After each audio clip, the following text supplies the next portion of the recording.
Hello guys, ഇന്നത്തെ യാത്ര കുറച്ച് സ്പെഷ്യലാണ്. അറേബ്യൻ മരുഭൂമിയിൽ ഒരു ഡാമുണ്ടെന്ന് പറഞ്ഞാൽ ആരെങ്കിലും വിശ്വസിക്കുമോ? എന്നാൽ അങ്ങനെ ഒരു ഡാമുണ്ട്, ഹട്ട ഡാം. അവിടേക്കാണ് നമ്മുടെ ഇന്നത്തെ യാത്ര. യാത്രയുടെ ക്ഷീണം മാറ്റാനായിട്ട് നമ്മളൊരു ചായയൊക്കെ കുടിച്ച് വീണ്ടും യാത്ര തുടങ്ങി. അങ്ങനെ നമ്മൾ ഹട്ട ഡാമിലെത്തി വണ്ടിയെല്ലാം പാർക്ക് ചെയ്തു.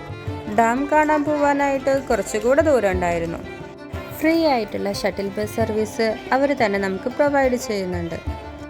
അങ്ങനെ ആ ബസ്സിൽ കയറി യാത്ര ചെയ്യുമ്പോൾ അവിടെ ഒരു ക്യൂട്ടായിട്ടൊരു പട്ടിക്കുട്ടി ഇരിക്കുന്നുണ്ട്. ആ ചേച്ചി നമ്മൾ വീഡിയോ എടുക്കുന്ന കണ്ട കാരണം തന്നെ വീഡിയോയ്ക്ക് വേണ്ടി പോസ് ചെയ്യാനായിട്ട് ആ പട്ടിക്കുട്ടീനെ നമുക്ക് കാണിച്ചു തന്നു. അങ്ങനെ ആ പട്ടിക്കുട്ടീനൊക്കെ കണ്ടിങ്ങനെ കളിപ്പിച്ചിരിക്കുന്ന സമയം കൊണ്ട് നമ്മൾ ഡാമിലെത്തി.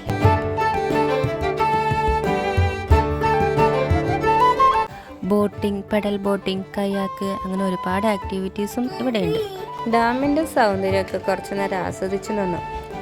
പിന്നെ കുറേ നേരം കഴിഞ്ഞപ്പോൾ നമ്മൾ യാത്ര തിരിച്ചു കേട്ടോ. അപ്പോഴേക്കും ചെറുതായിട്ട് ഇരുട്ടായി തുടങ്ങിയിട്ടുണ്ടായിരുന്നു. അവിടെ വരുന്ന വിസിറ്റേഴ്സിനെ വാങ്ങിക്കഴിക്കാനായിട്ട് ഒരുപാട് ഫുഡ് ഷോപ്പുകൾ ഉണ്ടായിരുന്നു. അങ്ങനെ ഡച്ചുക്കുട്ടൻ്റെ വാശികനം നമ്മൾ ഈ കടയിൽ നിന്ന് ഒരു പോപ്കോണും വാങ്ങിച്ചു.